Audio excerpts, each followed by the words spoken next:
right. Hi, How's it Albert. going, Nick? Hey, how are you? I'm good. How are you? Good.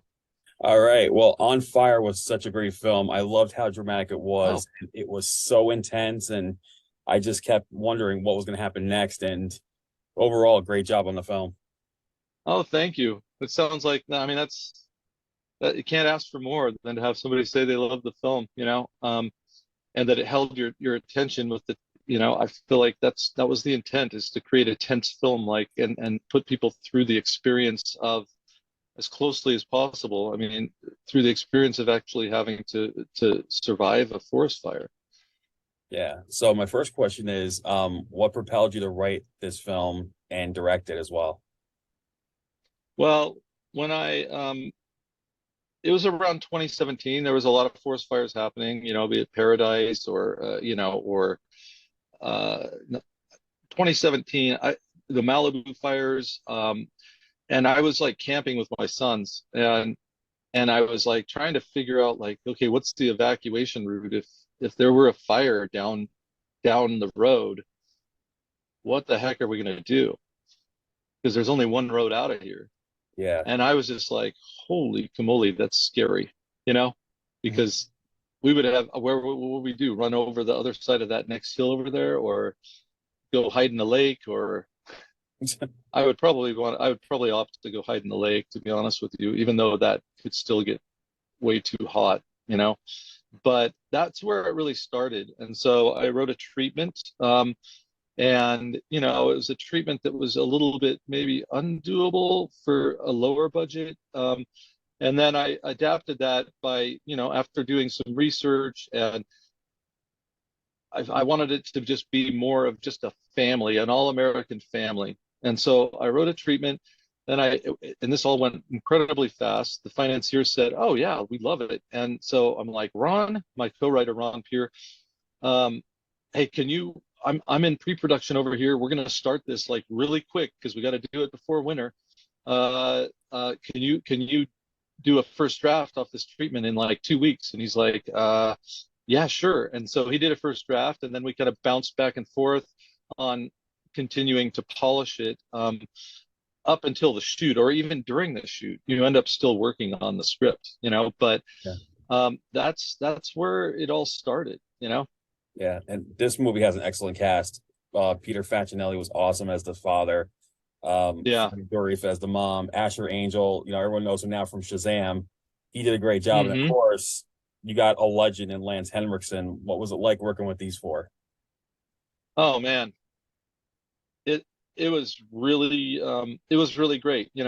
Peter's an amazing, he's a very good filmmaker, and I'm so grateful that he was on this film, because at one point I did get COVID and I had to step away, but everything was in place. We were in sync. He had certain sensibilities that help bring the film further, story wise, that he was like, hey, we should really do this, emotionally. I think this would help. And so we were really in sync. And so he was able to take over on the days where I was gone. And, Fiona, she just exists.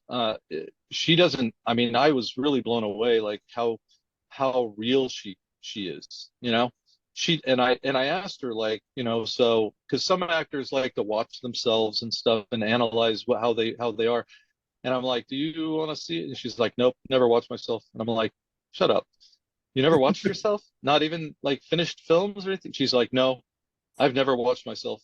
And I'm like, you're joking. Even at premieres, nope, don't watch myself. Now, I have a hard time believing it, but she insisted that she never watches herself, which speaks to her just letting go. She's not self-analytical at all. She just exists. Asher is an absolutely amazing young talent, Um, really, I think his career is going to really bloom in the coming years. And then of course, there's Lance Henriksen, who I've always loved Lance, and so it was like amazing. Like, okay, he's gonna play. He was perfect. It was like, and when when you think about Lance, you're like, oh, he's a scary guy, because he always plays these Yeah. roles. and he's the nicest, most chatty, like he's so nice. It was incredible. And and he really let himself be vulnerable as well, just like let himself break down as a man, an aging man that had lost his wife and doesn't really want to abandon everything that he has. Like he doesn't know which photo to take because they're all so precious to him.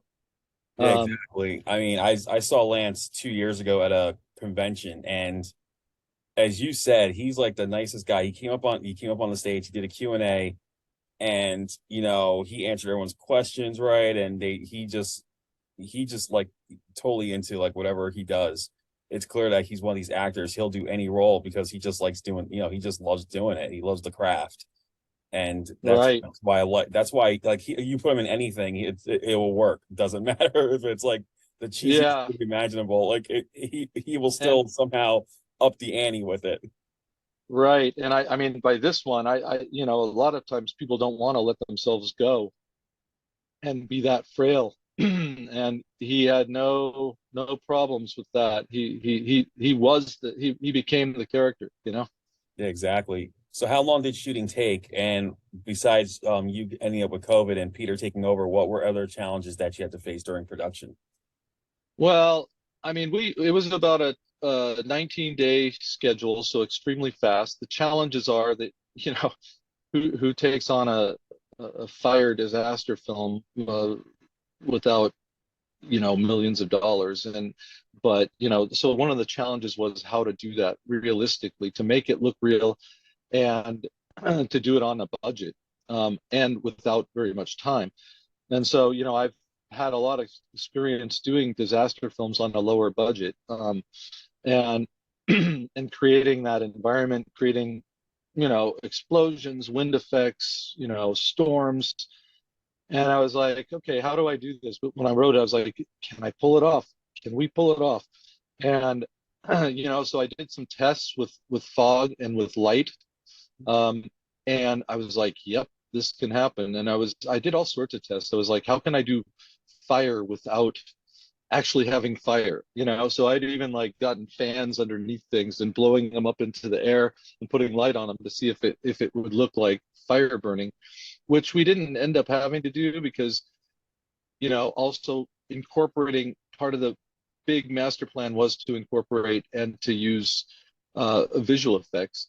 But by giving it a realistic base for the whole film, um, by using fog and light and some practical fire, then enhancing that with the visual effects, it was basically the plan from day one. And I knew we could do it because I've done films with lower budgets that where it's like lots of disasters, and so I kind of knew we would be able to pull that off. One of the big setbacks during production was we were planning to use more practical fire, like have 10-foot flame bars and stuff like that, right? Mhm. So when we get on set and we light up these things, you think like the forest ground is dirt, right? Right. But it was covered with pine cones, but not just like you couldn't just sweep the pine cones away and have it be dirt underneath. So we put the flame bars up, and we realized, wow, this is like causing the ground to smolder. It's starting to smoke. Oh wow. The heat from the flame bars was starting to light the soil on fire. That's because the soil was like, years and years and years of pine needles had fallen and basically turned into the dirt. Oh wow. So we couldn't actually use very many flame bars, at all. They had to be very, very, we had to put like fire retardant under, and they couldn't go too high because it was just too dangerous. Yeah. And so Chris Wilkes, our special effects, supervisor, um, he we erred way on the side of safety, like to not. I mean, that would have been horrific, to like, because 90% of all fires, of all forest fires, are man-made. This is Yeah. one of those typical situations where even stupider, you're making a film about forest fires and you start a fire. No, thank you. Yeah. No. Well, at least everyone came out safe, and finally got the movie. So with that said, what's next for you after this? I have numerous projects in the works. I'm currently about to work on an earthquake movie. And then I have another one called The Vessel, which is about an Arctic research vessel that pulls up the wrong thing Oh boy. from the ice, you know. So it's you know, so I have those two in the works that I would like to move forward. But you know, it's a constant thing of developing new, and then you never know when the next film script comes your way or the next offer to direct, because I also just get hired to direct a lot, you know, not just this is a writing and a producing and directing situation. But not all of them are like that. A lot of them are just like, hey, we need, you know, and as a director, you got to keep working, Yep. feed the family. Awesome. Well, On Fire is coming out September 29th, and this is a very tense-filled movie. And if that's your game, this is the movie to check out. And Nick, thank you so much for taking the time to talk about it. Yeah, thank you. Thank you. All right. All right, you take care. Bye-bye.